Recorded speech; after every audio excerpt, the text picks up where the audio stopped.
الله وبركاته الحمد لله رب العالمين والصلاة والسلام على سيد المرسلين وعلى آله وصحبه أجمعين أما بعد প্রিয় দর্শক শ্রোতা ভাই বোনেরা, দেশপ্রেমিক বাংলাদেশি বাংলাভাষী বন্ধুরা, বাংলাদেশের অকুতভয় নির্ভীক দুঃসাহসী জাতির সদস্যরা এই দেশের বিস্তীর্ণ অঞ্চলের রয়্যাল বেঙ্গল টাইগারেরা, আশা করি আপনারা সবাই ভালো আছেন। দেশের বর্তমান সংকটকালে অত্যন্ত জরুরি একটি সিদ্ধান্ত করি, অভিমত, ফতোয়া, নির্দেশনা হাজির করব বলেই আজকে লাইভে আপনাদের মুখোমুখি হয়েছি। খুবই জরুরি এই জিনিসটি বোঝা, লক্ষ্য করা। শিরোনাম দেখতে পাচ্ছেন, দেশ আক্রান্ত হলে প্রতিরোধ যুদ্ধে অংশ নেয়া সকল নারী পুরুষের ওপর ফরজে আইন। কোরআন, সুন্নাহ ও আইন বিশারদদের, ইমাম আলেমদের এটি সর্বসম্মত অভিমত ও সিদ্ধান্ত। মানে বাংলাদেশের সীমান্ত যদি আক্রান্ত হয়, তাহলে জনসংখ্যা 18 কোটি হোক, 25 কোটি হোক, 30 কোটি হোক, সক্ষম সকল পুরুষ, সক্ষম সকল নারী, এমনকি যারা এখনো সাবালক হয়নি কিন্তু যুদ্ধ করার ক্ষমতা আছে, 10-12 বছর বয়স বা একটু কম বেশ, কিন্তু শারীরিক সক্ষমতা হয়েছে, তার উপরও এই যুদ্ধে যাওয়া তখন বিধানগতভাবে জরুরি হয়ে যায়। বালেকদের উপরে ফরজে আইন। ফরজে আইন মানে সুনির্দিষ্টভাবে প্রতিটি মানুষের উপরে ফরজ। সালাত যেমন ফরজে আইন, সবার উপরে ফরজ, নারী হোক পুরুষ হোক, তার ফরজের সময় হলে, বয়স হলে ফরজে আইন। এই যুদ্ধটিও সেরকম একটি ফরজে আইন। দেশ রক্ষা, নিজের মাতৃভূমি রক্ষা,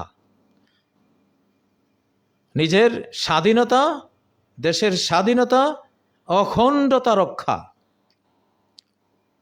দেশের সকল নাগরিকের জীবন রক্ষা, তাদের ধর্ম রক্ষা, সম্পদ রক্ষা, মা বোনদের ইজ্জত রক্ষা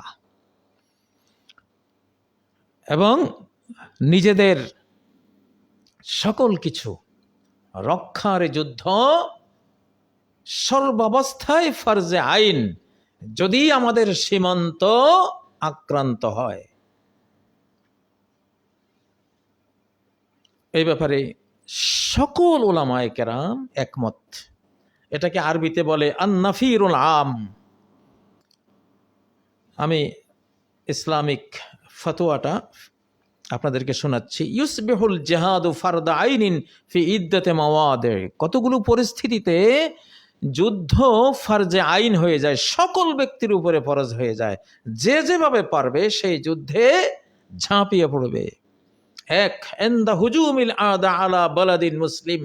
কোন মুসলিম দেশ যদি শত্রু দেশ দ্বারা আক্রান্ত হয়, সেই মুসলিম দেশের সকল নাগরিকের উপরে, সকল সক্ষম নারী পুরুষের উপরে প্রতিরোধ যুদ্ধ, মুক্তিযুদ্ধ, দেশ রক্ষা, স্বাধীনতা অখণ্ডতা রক্ষার যুদ্ধে ঝাঁপিয়ে পড়া। পরিণতি কি হয় হোক, ফরজে আইন, ফরজ।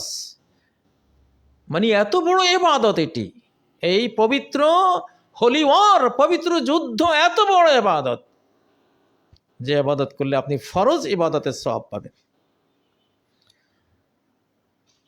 আর আমরা যেই দেশ দ্বারা আক্রান্ত হওয়ার মুখোমুখি হয়েছি সেই দেশের ব্যাপারে তো ঘোষণা আছেই।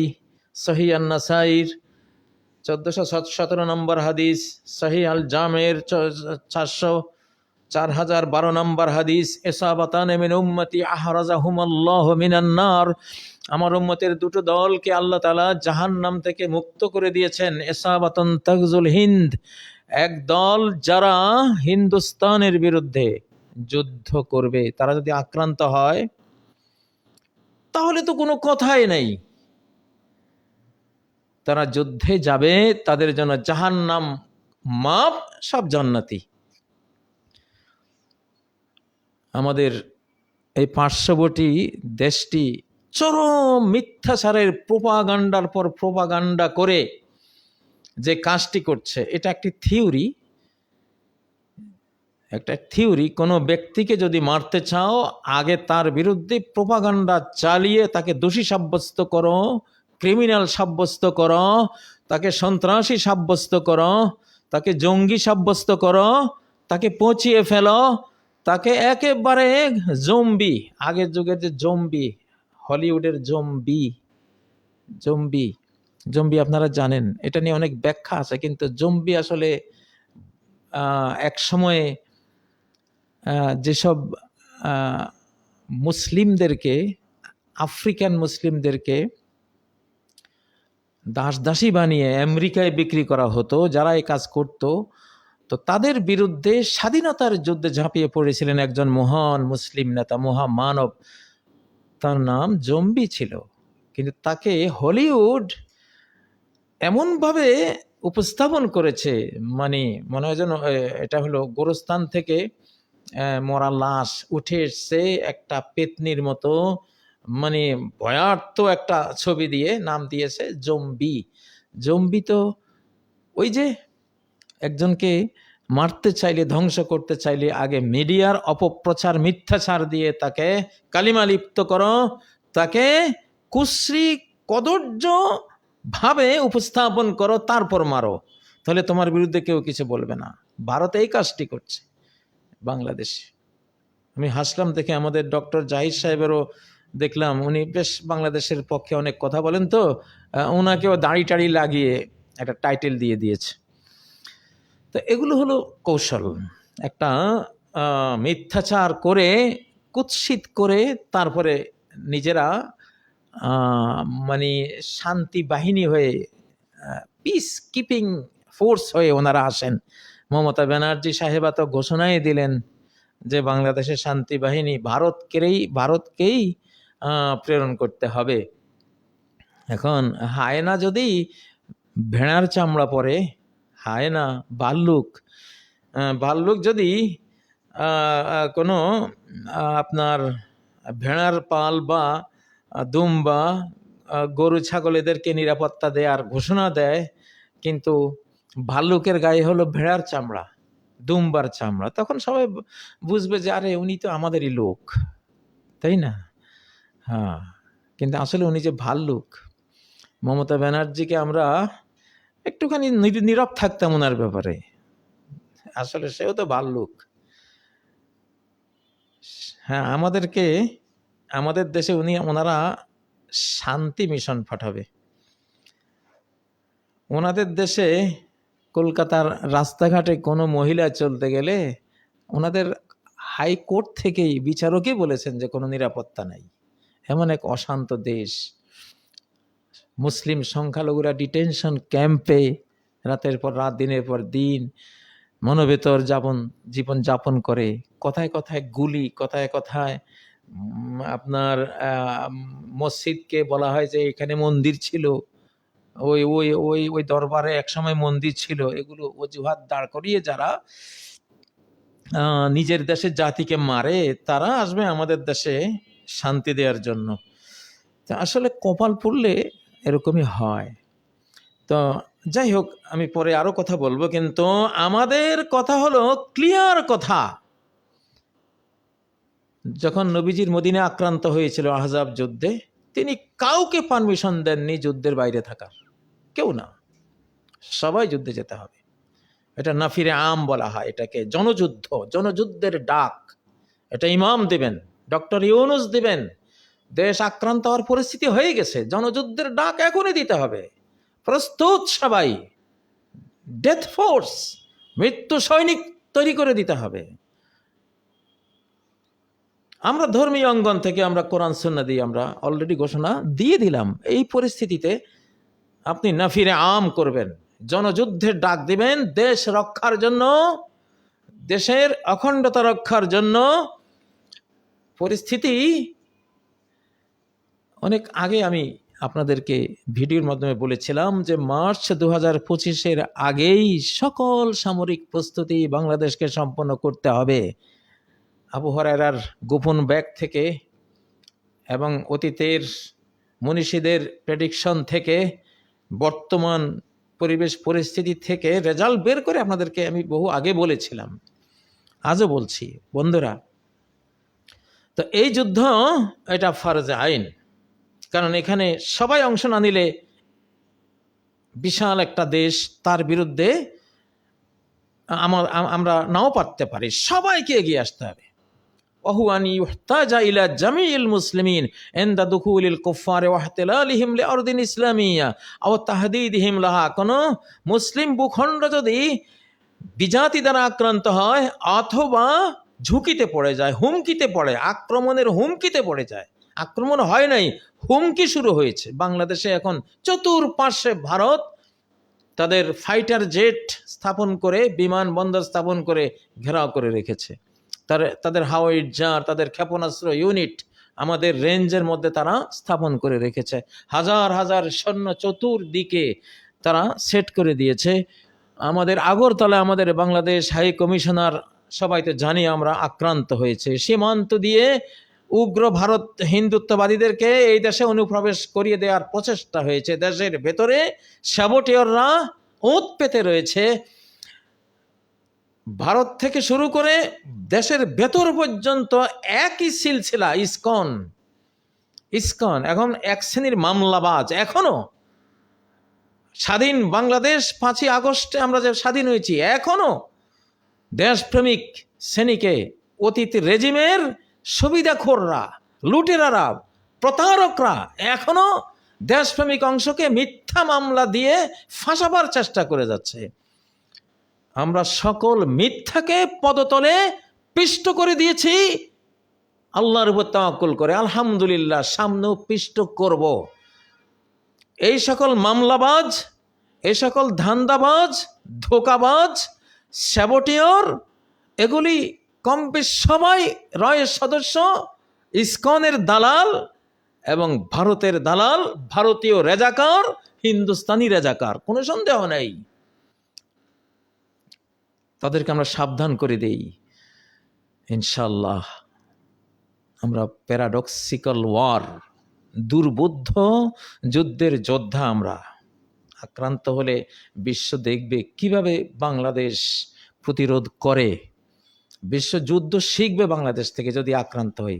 আমরা যুদ্ধ চাই না। আমাদের নবীজি বলেছেন, তোমরা লা তাতামান্নাও লিকা আল আদু, কোনো শত্রুর সাথে যুদ্ধ তোমরা চাইও না, কিন্তু যদি আক্রান্ত হও ছেড়ে দিও না, আল্লাহ তোমাদের সাথে আছেন।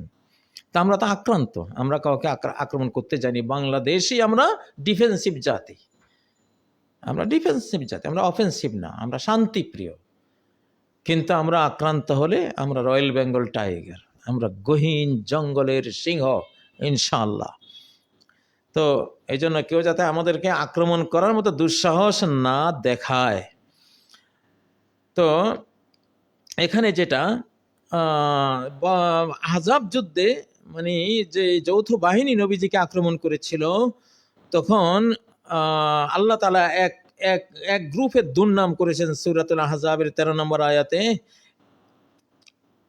ওয়ায়াস্তাযিনু ফারিকুম মিনহুমুন নাবিয়্যা ইয়াকুলুনা ইন্না বুয়ুতানা আওরাহ। একদল এসে নবীজিকে বলছে, ইয়া রাসূলুল্লাহ, আমার ঘর অরক্ষিত, আমার বউ বেটি, আমার ছেলেমেয়েরা অরক্ষিত, আমাকে যুদ্ধে যাওয়া থেকে আপনি মাফ করেন, আমি একটু ঘরের হেফাজতে থাকি, শত্রু যদি আমার ঘর আক্রমণ করে কি উপায় হবে? আল্লাহ বলে যে ইয়াকুলুনা ইন্না বুয়ুতানা আওরা, বলে আমাদের ঘরগুলি আওরা, মানে এটা অরক্ষিত। ওমা হিয়া বেআওরা, আসলে অরক্ষিত না। ইউরিদুনা ইল্লা ফিরারা, এরা যুদ্ধ থেকে পলায়নের ইচ্ছে এই অজুহাত দাঁড় করাচ্ছে। কোনো অজুহাত এখন শোনা হবে না, আল্লাহ তাআলা শুনেন নাই।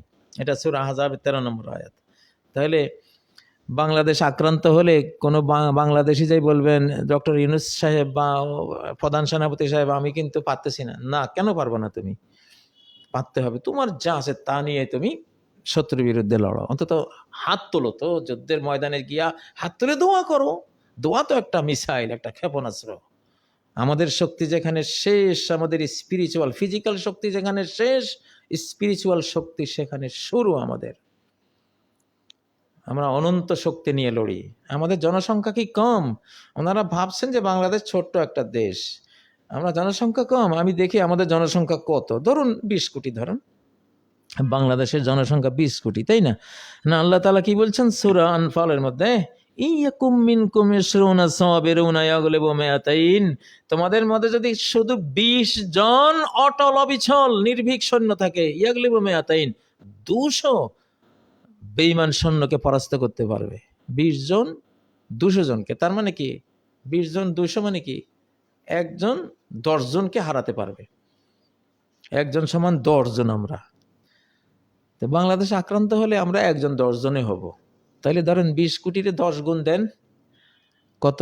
200 কোটি। বাংলাদেশের জনসংখ্যা কোয়ান্টিটিতে যদি 20 কোটি হয়, কোয়ালিটিতে 200 কোটি। 200 কোটি। আর যদি ভারতের যে 30 কোটি আছে, পাকিস্তানের 25 কোটি, বাংলাদেশের 20 কোটি, কত?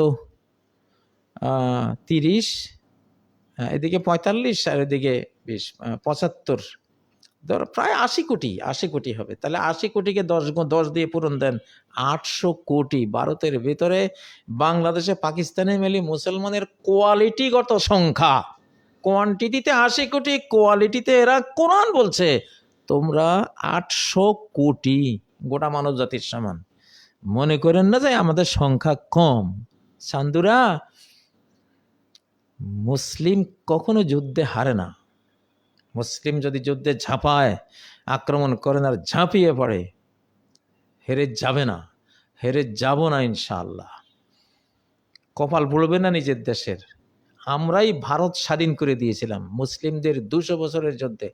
আমাদের হিন্দু বন্ধুরা যখন কিনা ইংরেজদের তোয়াজ করতো, রবি ঠাকুর যখন ইংরেজদের কি জগৎ ভারত বিধাতা না জানি কি বলে ইংরেজদের তোয়াজ করতো, তখন আমাদের তিতুমির বাঁশের কিল্লা দিয়ে যুদ্ধের ডিক্লার দিয়েছে। আমরা যুদ্ধ করেছি, আমরা শিখিয়েছি।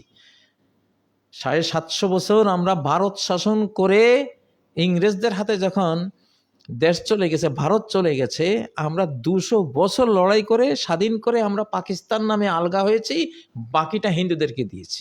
আমাদের শৌর্যবীর্যের কারণে তারাও সাহসী হয়ে অংশ নিয়েছিল। ভারত স্বাধীনতার পেছনে মুসলিমদের অবদানই সবচেয়ে বেশি। আজকে মুসলিমদেরকে বলে যাচ্ছেন, মুসলিমদেরকে মারতে আসতেছেন, মুসলিমদের উপরে এইভাবে অত্যাচার, এইভাবে মিথ্যাচার করছেন। তো যেহেতু হাদিসে আছে, প্রেডিকশনে আছে আরেকবার মুসলিম শাসন আসবে ভারতে, আমার তো মনে হয় বাংলাদেশ আক্রমণ করলে ভারতে আবার মুসলিম শাসন, শাহানশাহ, রাজাদিরাজ দিয়ে দেবেন। কুলিল্লাহুম্মা মালিকাল মুলক, সাম্রাজ্যের মালিক আল্লাহ, সাম্রাজ্যের মালিক আপনি না। যুদ্ধে লাগলে যে যুদ্ধ শুরু করা আপনার হাতে হয়তো থাকতে পারে, শেষটা আপনার হাতে নাই, কোথায় যে দাঁড়াবে।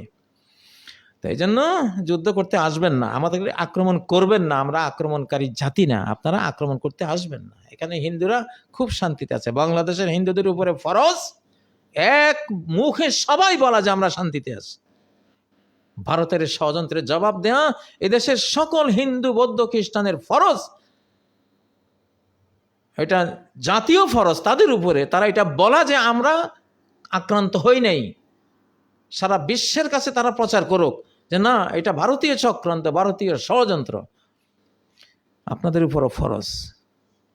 আমরা যদি আক্রান্ত হই তাহলে ভারতকে, আমি আবারও বলছি, ভারতের ব্যাপারে যুদ্ধ হবে সৃষ্টিকর্তার সাথে। আপনারা মূর্তি পূজা করেন, সৃষ্টিকর্তার জায়গায় 33 কোটি আল্লাহর দুশমন বসিয়েছেন। সকল নবীদের সাথে যুদ্ধ হয়েছে মূর্তি পূজারীদের। সেই নূহ আলাইহিস সালাম থেকে মুহাম্মদ সাল্লাল্লাহু আলাইহি ওয়াসাল্লাম পর্যন্ত যারা আল্লাহর সেজদা মূর্তিকে দিয়েছে, এদের সাথে সকল নবীদের যুদ্ধ। এবং সকল যুদ্ধের শেষ পরিণতি মূর্তি পূজারীরা হয় মাটির নিচে তলিয়ে গেছে, না হয় মহাসাগরে হারিয়ে গেছে, না হয় আকাশের স্টেরয়েড মিটিওর আক্রমণে ধুলায় মিশে গেছে। সকলদের আকিবাতুল লিল মুত্তাকিন, শেষ পরিণতি সবসময় মুত্তাকি আল্লাহওয়ালারা পেয়েছে। এখনো পরিণতি সেটাই হবে। যুদ্ধ হবে ভারত বনাম বাংলাদেশ না, ভারত বনাম সৃষ্টিকর্তা আল্লাহ তাআলা। কারণ আমরা আল্লাহকে পূজা করি, আর আপনারা আল্লাহর পূজার বিরোধী, এই জন্য আপনারা মুসলিমদেরকে আক্রমণ করেন। ওমা নাকামু মিনহুম ইল্লা আন ইউমিনু বিল্লাহিল আজিজিল হামিদ। মুসলিমদের দোষটা কি? দোষটা এটাই যে তারা চিরপ্রশংসিত মহাপরাক্রমশালী আল্লাহ ছাড়া কারোর সামনে সেজদা অবনত করে না। এটাই তো দোষ। তো তিনি তো দেখছেন, শাহানজাদে দেখছেন কি কারণে বাংলাদেশের আজকে দোষ। একটাই দোষ। আমাদেরকে আপনারা কত কিছুই বলেন, কত টাইটেল লাগান, একটাই দোষ, আমরা আল্লাহ পূজারী, আপনারা মূর্তি পূজারী। যুদ্ধ হবে মূর্তি পূজারী বনাম সৃষ্টিকর্তা আল্লাহ। আর আমরা সৃষ্টিকর্তার পক্ষে আছি, আমরা সৃষ্টিকর্তার পক্ষে আছি। কিন্তু আমরা আপনাদেরকে আক্রমণ করতে যাব না। আপনারা আক্রমণ করলে প্রবল বিক্রমে এক একজন, কেউ চেঙ্গিস খান হব, কেউ হালাকু খান হব, কেউ আলেকজান্ডার দ্য গ্রেট হব, কেউ সুলতান সুলেমান হব। হ্যাঁ, এমন ইতিহাস গর্ব, মানুষ হয়তো চেঙ্গিস খান হালাকু খানের ইতিহাস ভুলে বাংলাদেশের ইতিহাস পড়বে, যে এমন বীরত্ব বাংলাদেশে আছে এটা পৃথিবীর মানুষ জানতো না। সেই বীরত্ব দেখবেন ইনশাআল্লাহ। ফেরেশতারা নেমে গেছে আলহামদুলিল্লাহ, আমি জানি। একটা আয়াত এখন অবচেতন মনে বারবার মুখ দিয়ে আসে। এই আয়াতটা হলো সূরা হিজরের আয়াত। এই আয়াতটা কেন মুখ দিয়ে আসে আমি এটা আইডিয়া করি যে আমার অ্যাঞ্জেল ফোর্স, ফেরেশতা বাহিনী নেমে গেছে অলরেডি, ওরা পাহারায় আছে। ফেরেশতা বাহিনী চিনেন তো, এক জিব্রাইলের 600 পাখা আছে, একটা দিয়েই কমে লুতের ওই 75 কিলোমিটার লম্বা 5 কিলোমিটার চৌড়া পুরা ভূমিকে আকাশে তুলে উল্টিয়ে এভাবে ছেড়ে দিয়েছিল। সেই অ্যাঞ্জেলরা নেমে গেছে অলরেডি। যে আয়াতটা আমি পড়ি এখন, আমার স্বপনে জাগরণে পড়ি, সেই আয়াতটা হইল মা নুনাজ্জিলুল মালাইকাতা ইল্লা বিল হাক্কি ওয়া মা কানু ইযাম মুনযারিন। আমি যখন ফেরেশতা অবতীর্ণ করি তখন একটা বাস্তব সত্য কমান্ড নিয়ে আমি নাজিল করি, ধ্বংসের কমান্ড নিয়ে, ধ্বংসের নির্দেশ দিয়ে আমি মালাইকা সেন্ড ডাউন করে, ফেরেশতা সেন্ড ডাউন করে দেই।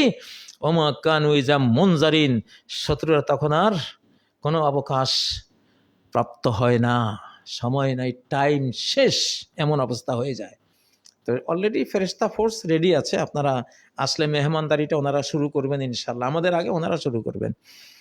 তো এখন আমাদের এই দেশের মানুষদের কথা হলো, এই দেশের সবার উপরে, সকল নারী সকল পুরুষের উপরে প্রতিরোধ যুদ্ধ ফরজে আইন। وَإِذَا كَانُوا مَعَهُ عَلَى أَمْرٍ جَامِعٍ لَمْ يَذْهَبُوا حَتَّى يَسْتَأْذِنُوهُ। আল্লাহ তাআলা বলছেন, যখন মুমিনরা কোনো জাতীয় যুদ্ধে, জাতীয় বিষয়ে রাষ্ট্র সরকারের সাথে থাকবে, তখনকার নবীজি ছিলেন রাষ্ট্রপতি, রাষ্ট্রপতির সাথে থাকবে, লাম ইয়াযহাবু হাত্তা ইয়াস্তাযিনু, রাষ্ট্রপতির অনুমোদন ছাড়া, তৎকালীন যিনি রাষ্ট্রপতি নবীজি, তার অনুমোদন ছাড়া তারা কোথাও যেতেও পারবে না, অনুমতি লাগবে। এটা ঈমানের বিষয়, জান্নাত জাহান্নামের বিষয় এটা। অতএব কোনো অবহেলার সুযোগ নেই, যুদ্ধ ফরজ। এই জন্য ট্রেনিং শুরু করে দেন, ঘন্টার পর ঘন্টা সাঁতার কাটেন, দৌড়ান, 2, 4, 5, 10 ঘন্টা করে দৌড়ান, লেফট রাইট করেন, লাঠি খেলা, কারাতে, এগুলি শিখান। সরকারের উপর এখন ফরজ হয়ে গেছে, হুমকি। আপনি আক্রান্ত হলে কখন রেডি হবেন? আপনাকে তো এখনই প্রস্তুতি নিতে হবে, এটা ফরজ। এটা ফরজে আইন হয়ে গেছে। কারণ এখানে ইসলামী ফতোয়ায় দুইটাই আছে, দেশ আক্রান্ত হলেও ফরজে আইন, আক্রান্ত হয়নি কিন্তু হুমকি দামকি পরিস্থিতি শুরু হয়ে গেছে, তখন থেকে ফরজে আইন, এখন থেকে ফরজে আইন ট্রেনিং দেওয়া। যদি আপনারা ডক্টর ইউনূস সাহেব, সেনাবাহিনী প্রধান, আরো যারা আছেন, আপনারা যদি এখন আমাদেরকে ট্রেনিং দেওয়ার ব্যবস্থা না করেন, আপনারা ফরজে আইন তরকের কবিরা গুনাহগার হবেন। আমাদেরকে ট্রেনিং দিলে কোনো লস আছে? বহু দেশ আছে সকল নাগরিকের উপরে ট্রেনিং রাষ্ট্রীয়ভাবে ফরজ করে রেখেছে, বাংলাদেশ এখন সেই অবস্থানে। অতএব ট্রেনিং দেন, জাতিকে রেডি করেন, শারীরিক ফিটনেস। ইনশাল্লাহ আমাদের এক একজন সেনাবাহিনীর পিছনে আমরা লাখ লাখ জনগণ, আমরা রেডি। আপনারা জনগণের গভীরতায় আশ্রয় নেবেন ইনশাল্লাহ। সেনাবাহিনীর কোনো ভয় নেই, আমাদের সেনাবাহিনী। আমি আপনাদেরকে 8:17 কথা বলেছি, যখন মারবেন তখন 8 নম্বর সূরা আনফালের 17 নম্বর আয়াত পড়ে শুরু করবেন। ওমা রমাইতা ইজ রমাইতা ওয়ালা কিন্নাল্লাহ রামা। তুমি যখন নিক্ষেপ করছিলে, তুমি তো নিক্ষেপ করেছিলে না, আল্লাহ নিজে নিক্ষেপ করেছেন। আপনি যখন এই আয়াত পড়ে নিক্ষেপ করবেন, নিক্ষেপের শক্তিটা তখন আল্লাহ থেকে সাপ্লাই হয়ে যাবে। আর হলো যারা যুদ্ধের ময়দানে যাবেন, আপনাদেরকে 36 নম্বর সূরা ইয়াসিনের 9 ভার্স, 9টি আয়াত, 1 থেকে 9 নম্বর আয়াত পর্যন্ত পড়তে বলছি। এটা পড়লে, এটা জ্যামিং আপনি করে দিলেন, আপনাকে দেখবে না শত্রুর কোনো মানে ভীষণ দিয়ে, কোনো দেখার যন্ত্র দিয়ে শত্রু আপনাকে দেখবে না। আউযু বিল্লাহি মিনাশ শাইতানির রাজীম, বিসমিল্লাহির রহমানির রহিম। ياسين والقرآن الحكيم إنك لمن المرسلين على صراط مستقيم تنزيل العزيز الرحيم لتنذر قوما ما أنذر آباؤهم فهم غافلون لقد حق القول على أكثرهم فهم لا يؤمنون إنا جعلنا في أعناقهم أغلالا فهي إلى الأذقان فهم مقمحون وجعلنا من بين أيديهم سدا ومن خلفهم سدا فأغشيناهم فهم لا يبصرون। এই 9টি আয়াত পড়বেন সকল সৈনিক, আমাদের সেনাবাহিনীর, আমাদের শ্রদ্ধা, আমাদের যারা মুরব্বী তাদেরকে শ্রদ্ধা জানাই, যারা ছোট আছো তোমাদেরকে স্নেহ জানাই। এই 9টা আয়াত পড়বা, মুখস্থ করি নাও। এই 9টি আয়াত পড়লে তোমাকে কোনো শত্রু দেখতেই পাবে না, জ্যামিং হয়ে গেল। এখানে কি বলছে না, ও জাআলনা মিন বাইনি আইদিহিম সাদ্দা, আমি ওদের অর্থাৎ শত্রুদের সামনে একটা ওয়াল দিয়ে দিয়েছি, আনসিন ওয়াল, দেয়াল আমি তৈরি করে দিয়েছি। ওমিন খালফিহিম সাদ্দান, পিছনেও একটা অদৃশ্য ওয়াল আমি তৈরি করে দিয়েছি। ফাআগশাইনাহুম, ওদেরকে আমি ঢেকে দিয়েছি। ফাহুম লা ইউবসারুন, ওরা কিছুই দেখবে না। ইমাম কুরতুবী রহমতুল্লাহ আলাই, গ্রানাডায় যখন খুব যুদ্ধ চলছিল, বিখ্যাত তাফসিরের লেখক ইমাম কুরতুবী, তাফসির আল কুরতুবীর লেখক, তো তখন তো শত্রু ছিল জনে জনে। উনি গ্রানাডার রাস্তা দিয়ে, কর্ডোবার রাস্তা দিয়ে হাঁটতেছেন, কর্ডোবায়।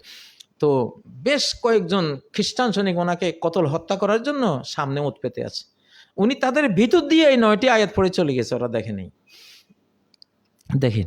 তো এই 9টি আয়াত পড়বেন। আর আরেকটি আপনাদেরকে জ্যামিং তৈরি করার বা অদৃশ্য হয়ে যাওয়ার আয়াত দিচ্ছি। কোন সূরা? সূরা বনী ইসরাইল। হ্যাঁ, সূরা বনী ইসরাইলের আরেকটা আয়াত দিচ্ছি। এই আয়াত পড়েও আপনারা, আমাদের সৈন্যবাহিনী, আপনারা জ্যামিং তৈরি করতে পারবেন। বিশ্বাস করেন, একিনে দরিয়া পার। আমরা এগুলি আমল করি। তো এগুলো, এটা সূরা বনী ইসরাইলের 35 নম্বর আয়াত। ওয়াইজা ক্বরাতাল কুরআন জাআলনা বাইনাকা ওয়া বাইনাল্লাযীনা লা ইউমিনুনা বিল আখিরাতি হিজাবাম মাসতুরা, যখন তুমি কোরআন পড়ো, আমি তোমার মাঝে আর আখিরাত অবিশ্বাসীদের মাঝে একটা অদৃশ্য পর্দা, ওয়াল, দেয়াল রচনা করে দেই। আল্লাহ জানেন সেটা কি। এটা এনার্জেটিক কোনো ওয়াল আল্লাহ তাআলা দিয়ে দেন। তারপরে যুদ্ধে যাবেন, সূরা ইখলাস মুখস্থ আছে, আবৃত্তি করতে থাকেন, সূরা ফাতিহা মুখস্থ আছে, আবৃত্তি করতে থাকেন, একটা ওয়াল আল্লাহ তৈরি করে দিবেন। তো এগুলি আরো অনেক কৌশল আছে ইনশাল্লাহ। আপনারা ভয় তো কিছুই নেই, আপনি আপনার শাহানশাকে সাথে নিয়ে যান। আমার যেমন কোনো ভয় নেই, 800 কোটি মানুষ আক্রমণ করলেও আমি আমার সর্বশক্তিমানকে সাথে নিয়ে যাচ্ছি, উনি আমার সাথে আছেন, ভয়টা কিসের? আমার মূল শক্তি তো পাওয়ার হাউস উনি। তো যাই হোক, উনি আমার সাথে কেন সঙ্গ দিবেন? বর্তমান সারা বিশ্বে ভারতের মতো এত মূর্তি পৃথিবীর কোনো দেশেই নেই, মানে এত বড় শত্রু দেশ আল্লাহর, বাংলাদেশের না, সরাসরি সৃষ্টিকর্তার এত বড় শত্রু দেশ পৃথিবীতে আর নাই। এত মূর্তি পূজা করে ওরা, ওরা সৃষ্টিকর্তার বিরুদ্ধে ওরা এমনভাবে অবস্থান নিয়েছে। অতএব সৃষ্টিকর্তা যে আপনাদের জনে জনের সাথে তিনি আছেন, কোনো সন্দেহ নাই। অতএব যদি আমরা আক্রান্ত হই, ইনশাআল্লাহ আন-নাফিরুল আম, একেবারে জনযুদ্ধের ডাক। আমি তো আজকে সিদ্ধান্ত জানিয়ে দিলাম, আপনারা সেটা কাজে লাগাবেন ইনশাআল্লাহ। তো এবং কারো পালাবার কোনো সুযোগ নেই। এই জনযুদ্ধের জনযুদ্ধ থেকে পালিয়ে যাওয়া এটা কবিরা গুনাহ, মহাপাপ। তো এখানে বলা হয়েছে একটা ছেলে চাচ্ছে জনযুদ্ধে যাবে, মা বাবা অনুমতি দিচ্ছে না, কয় না এখানে মা বাবার কথা শোনা যাবে না, মুকাদ্দাম আলা তাআতিল আবাওয়াইন, মা বাবার কথা এখানে গৌণ। দেশ রক্ষা করে, আরে মা বাবা তো রক্ষা হবে না যদি আক্রান্ত হয়। এই জন্য মা বাবার সাথেই পোলাকে মা বাবা যেতে দিতে না চাইলেও যেতে হবে, তাকে ফরজে আইন, এটা যেতে হবে, ছাড় নাই কোনো। এখন স্ত্রী যুদ্ধে যাওয়ার মতো কন্ডিশন আছে, স্বামী দিচ্ছে না, এখানে স্বামীর কথা শোনা যাবে না। এখানে স্ত্রী তার পাওয়ার আছে, স্ত্রী যুদ্ধে ওখানে অংশগ্রহণ করবে, যুদ্ধে যাবে, কারণ তার নিজের ব্যক্তিগত রক্ষার জন্য তো যুদ্ধে তাকে ঝাঁপিয়ে পড়তে হবে।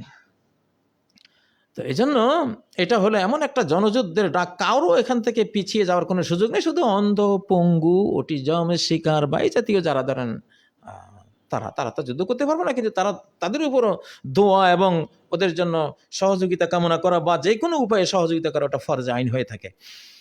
তো আল্লাহ তাআলা এইভাবে বিধানটি দিয়েছেন। আল্লামা সারাকসি হানাফি মাযহাবের অনেক বড় ফিকহি আলেম, উনি বলেছেন কাযালিকাল গিলমান আল্লাযিনা লাম ইয়াবলুগু ইযা আতাকুল কিতাল, যারা নাবালেগ রয়েছে, কিশোররা, যদি যুদ্ধের সামর্থ্য থাকে যুদ্ধে ঝাঁপিয়ে পড়তে হবে। ফালা বাস আন ইয়াখরুজু ওয়া ইউকাতিলু ফিন নাফিরিল আম, জনযুদ্ধের ডাক যখন সরকার দেবে তখন সেই ডাকে নাবালেগদেরকেও অংশ নিতে হবে যদি তারা যুদ্ধের সক্ষমতা রাখে। মা বাবা দিতে না চাইলেও যেতে হবে। আমরা হাজার সালাম জানাই আমাদের ওই কিশোরদেরকে, হয়তো মা নিষেধ করেছিল, বাবা নিষেধ করেছিল, যেতে দিচ্ছিল না, কিন্তু মা বাবার চোখ এড়িয়ে চলে গেছে, গিয়ে শহীদ হয়েছে, তাদেরকে হাজার সালাম জানাই, আল্লাহ তাআলা তাদের ক্ষমা করে দেন, তারা আমাদের প্রেরণার উৎস। তো এখন যদি ধরেন বাংলাদেশের 20 কোটি মুসলিম যদি আমরা এই শত্রুদের আক্রমণে আমরা দুর্বল হয়ে যাই, তখন বাংলাদেশ থেকে কাছের মুসলিম দেশ কোনটা আছে তাদের উপরে ফরজ হয়ে যাবে আমাদের সাথে যুদ্ধে যোগ দেয়া। পাকিস্তান, আফগানিস্তান, ইরান, এদের উপরে ফরজ হয়ে যাবে আমাদেরকে সাহায্য করা। যদি ওরাও এই যুদ্ধে না কুলায়, টোটাল মুসলিম জাহানের উপরে তখন ফরজ বাংলাদেশের সাথে এই যুদ্ধে অংশ নেয়া। এটা ইসলামিক ফাতোয়া, এটা সমর নীতি ইসলামের। তার মানে ইনশাআল্লাহ বাংলাদেশ একা লড়বে না, আল্লাহ তাআলাকে সাথে নিয়ে গোটা মুসলিম জাহানকে সাথে নিয়ে লড়বে ইনশাআল্লাহ। আমাদের বাংলাদেশের ইন্টারন্যাশনাল যেই সীমানা সেটা হলো 4,17,00,000 প্লাস। 4 কোটির চেয়ে বড় আমাদের ইন্টারন্যাশনাল সীমানা, মানে মুসলিম জাহানের একটা অংশ। তো আমরা কি ছোট দেশ? মোটেও ছোট দেশ না। আর আল্লাহ তাআলা তো ছোটরও দিয়েই বড়দেরকে হারান সব সময়। এই জন্য বাংলাদেশের চারদিকে শত্রু, কিন্তু আকাশটা খোলা। এটাই সবচেয়ে বড় ভয়ের জিনিস শত্রুর জন্য। এরা যাবে কোন দিকে? এরা তো আল্লাহকে ডাকবে, আর আল্লাহ তো এমন সর্বশক্তিমান, উনি এক হুকুমেই তো এরকম কয়েক হাজার কোটি দেশ লয় করে দিতে পারেন, ডিস্ট্রয় করে দিতে পারেন, ওনার তো সেই ক্ষমতা আছে। অতএব ইনশাআল্লাহ ভয়ের তো কিছু নেই, ভয় তো কবে বিদায় করে দিয়েছে জীবন থেকে, ভয় বলতে কিছু নেই। আর ইনশাআল্লাহ আর 5ই আগস্টে তো আমাদের পোলাপাইন ভয় জিনিসটাকে না করে দিয়েছে, জীবন থেকে ডিলেট করে দিয়েছে, ভয় বলতে কিছু নেই এখন আর ইনশাআল্লাহ। তো যাই হোক, মোটামুটি এটা একটা শরঈ বিধান আপনাদেরকে জানালাম। দেশ আক্রান্ত হলে আবাল বৃদ্ধ বনিতা, ছোট বড়, পোলা বুড়া, নারী পুরুষ, একেবারে সবাই ঝাঁপিয়ে পড়ো, বাঁশের লাঠি রেডি করেন, তারপরে আরো যা যা আছে, বুঝেন না? একটা করে লাঠি বানান না, লাঠিতে সুন্নত, লাঠিতে হাতে করে হাঁটেন, তবুও তো একটা শক্তি বোঝায়, গায়ে শক্তি থাকে। আর সরকারের উচিত কয়েক কোটি কিনা কয় রাইফেল, SMG, LMG রেডি করে রাখেন। যখন জনযুদ্ধের ডাক দিবেন, সংক্ষিপ্ত ট্রেনিং দিয়ে আমাদেরকে ছেড়ে দিবেন, আমরা এই দেশের সরকারি সেনাবাহিনীর সাথে কাঁধে কাঁধ মিলিয়ে ইনশাআল্লাহ আমরা লড়াই করব ইনশাআল্লাহ। আপনারা প্রস্তুতি নেন, দেশ রক্ষার প্রস্তুতি নেন, এটা সরকারের উপর ফরজ। আমি কোনো বক্তৃতা করছি না ভাই, এটা আইন, এটা ল, এটা ফরজে আইনের বিষয়, এটা করতে হবে, এটা করা ফরজ। আল্লাহ তাআলা তৌফিক দেন। কথা আর লম্বা করব না। অতএব বাংলাদেশকে নিয়ে যারা মনে করছেন যে ছোট্ট দেশ, আমরা মোটেও ছোট্ট না, আমরা বিশাল, আমাদের সাথে সর্বশক্তিমান জড়ানো আছে। তো উনি আমাদের হেল্পার, আমাদের সাহায্যকারী, আমাদের মুরব্বী, আমাদের গার্ডিয়ান, আমাদের সব কিছু উনি ইনশাআল্লাহ। আমাদের মুখের বাণী হবে হাসবুনাল্লাহু ওয়া নি'মাল ওয়াকিল, ফানি'মাল মাওলা ওয়া নি'মান নাসির ইনশাআল্লাহ। আর এখন তো অনেক গুনাহ খাতা সমাজে, আমাদের জীবনে কত গুনাহ, জান্নাতে যাওয়ার কোনাকুনি পথ হলো আপনি অ্যান্টি ভারত হন, ইনশাআল্লাহ আল্লাহ আপনাকে জাহান্নাম মাফ করে দেবেন। অ্যান্টি ভারত হওয়া, এখন যেহেতু ভারত আক্রমণকারী, আক্রমণ করছে অলরেডি, আক্রমণের বহু ধাপ এগিয়ে গেছে তারা, এখন তারা আর আমাদের বন্ধু না, তারা এখন আক্রমণকারী হয়ে গেছে অলরেডি। এই মুহূর্তে আমাদের তাদের বিরোধী হওয়া হলো ফরজে আইন, বিরোধী হলে আল্লাহর রহমতে আপনি জাহান্নাম থেকে মুক্ত, জান্নাতি মানুষ। তো এত বড় অফার, এত বড় লোভনীয় অফার, হায় হায়, আল্লাহ তাআলা দিয়ে রেখেছেন আমাদেরকে 1450 বছর আগে। কেন আপনারা এই অফার নেবেন না? সবাই নেন ইনশাআল্লাহ, ইনশাআল্লাহ। ভারতের বন্ধু হয়ে জাহান্নামে যাবেন না। ভারতের অ্যান্টি হলে আক্রমণকারী ভারত, আমরা বলছি আক্রমণকারী ভারত। শান্তিপ্রিয় ভারত হলে আমরা কিছুই বলতাম না, কিন্তু আক্রমণকারী ভারতের অ্যান্টি হলে আপনি জাহান্নাম থেকে মুক্ত, আপনি জান্নাতি। এই সময় যদি আপনি ভারতের বন্ধুত্ব দেখেন, আপনি ডাইরেক্ট জাহান্নামী হবেন, আল্লাহ দুশমনদের কাতারভুক্ত হবেন, আপনি জাহান্নামী হয়ে যাবেন। এই হাদিসের ঘোষণা, যেটা নাম্বার সহিহ হাদিস, মুহাদ্দিসিনরা হাদিসকে সহিহ ঘোষণা দিয়েছে। তো যাই হোক, অনেকক্ষণ হয়েছে প্রিয় বন্ধুরা, এই ফরজে আইনের জন্য সবাই রেডি হন। সরকারের উচিত তার জাতিকে বিভিন্নভাবে তৈরি করা। সেনা প্রধান যিনি আছেন, আপনাকে আল্লাহ তৌফিক দেন, আপনি একটা বড় আমাদের খেদমতে লেগেছেন এই জাতির একটা ক্রান্তি লগ্নে, এবং গোটা সেনাবাহিনী উজ্জীবিত হয়েছে। সেনাবাহিনীর আমাদের সদস্য ভাইয়েরা যারা আছেন, বোনেরা যারা আছেন, ইনশাআল্লাহ আপনাদের সাথে লক্ষ লক্ষ জনগণ, ইমানদার জনগণ, ইমানি শক্তি নিয়ে আমরা থাকবো ইনশাআল্লাহ। আনতুমুল আলাউনা ইন কুনতুম মুমিনিন। ইমানকে পরাস্ত করে এমন কোনো উইপন্স পৃথিবীতে নাই, এমন কোনো উইপন্স পৃথিবীতে নাই।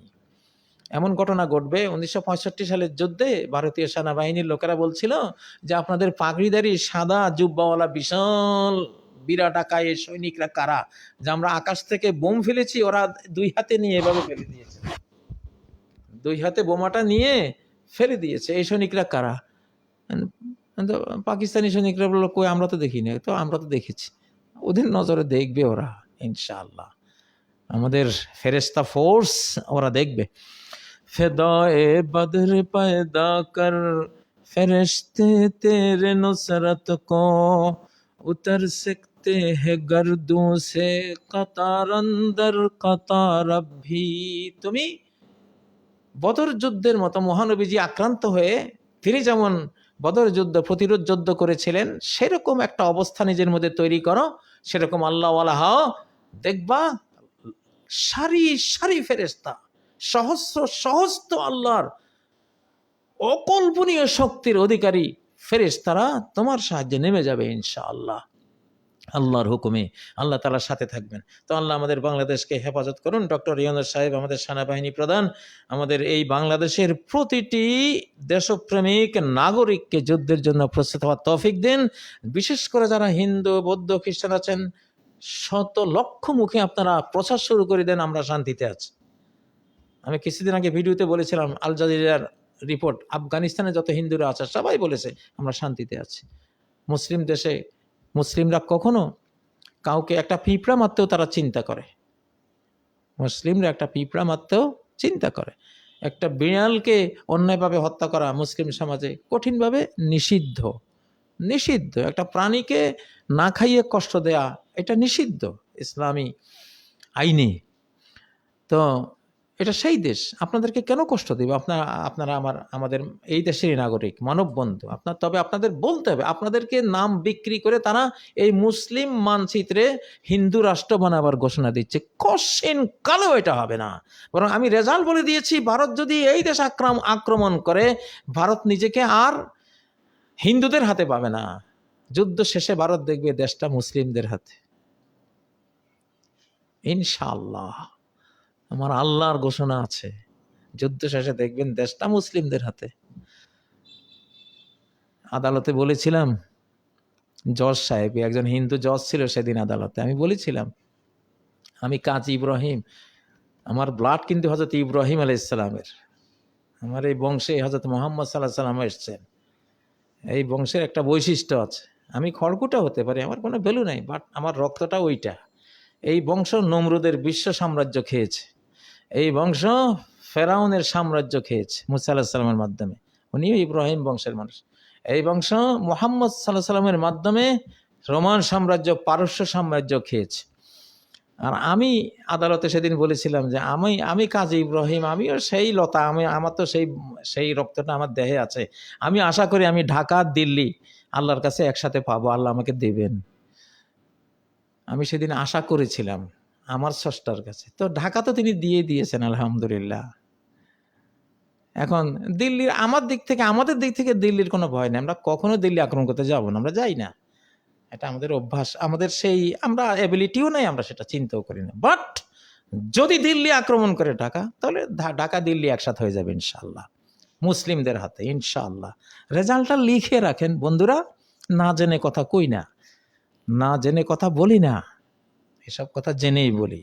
ঢাকা দিল্লি একসাথে করবো ইনশাআল্লাহ।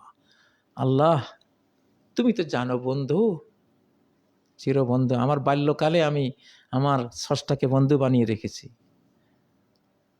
সহজে আমার কোনো কথা উনি ফেলেন না। আমার মুখ দিয়ে বের হয় একটা কথা, আমার সেই বাল্যকাল থেকে বন্ধু যিনি আমার সৃষ্টিকর্তা, তিনি ফেলেন না। বেশি কথা বলবো না, ঘটনা এইটা ঘটবে। অতএব ভাই, আপনারা ভারত সীমান্তে থাকেন, বাংলাদেশের দিক থেকে আপনাদের কোনো ভয় নেই। আমি আগেও বলেছি, হালাকুল হিন্দে মিনাস চীন, ভারত যদি ধ্বংস হয় চীনের দ্বারাই হবে। সে অ্যাবিলিটি চীনের আছে, সে প্রযুক্তি তাদের আছে। বাংলাদেশে আক্রমণ করলে দেখবেন যে চীনে কবে এই তো মহা সুযোগ, রে যাবেনটা কই তখন। তো যাই হোক, আপনারা আমাদেরকে নিয়ে আমাদেরকে দোষারোপ করেন না, আমরা দোষী না, আমরা বাঙালিরা ওরকম না। আমরা অতিথিপরায়ণ, আবেগী জাতি, শান্তিপ্রিয় জাতি, আমরা ডিফেন্সিভ জাতি, আমরা কখনো অফেন্সিভ জাতি না। আপনারা অযথাই আক্রমণ করে নিজেদের সর্বনাশ করবেন না। আমাদের সাথে আমরা স্রষ্টাকে সাথে নিয়ে চলি, আরও তো তখন আরো মানে সিরিয়াসভাবে আমরা সর্বশক্তিমানকে সাথে আমরা পাবো এবং নেবো ইনশাআল্লাহ। কারণ আমাদের কোনো দিকে যাওয়ার রাস্তা নাই, ওনার দিকে যাওয়ার রাস্তাটা খোলা, আকাশের দিকে। কি ভয়ঙ্কর মানচিত্র না, একটা দেশ, চারদিক শত্রু, খোলা না, শুধু উপরের দিকে খোলা।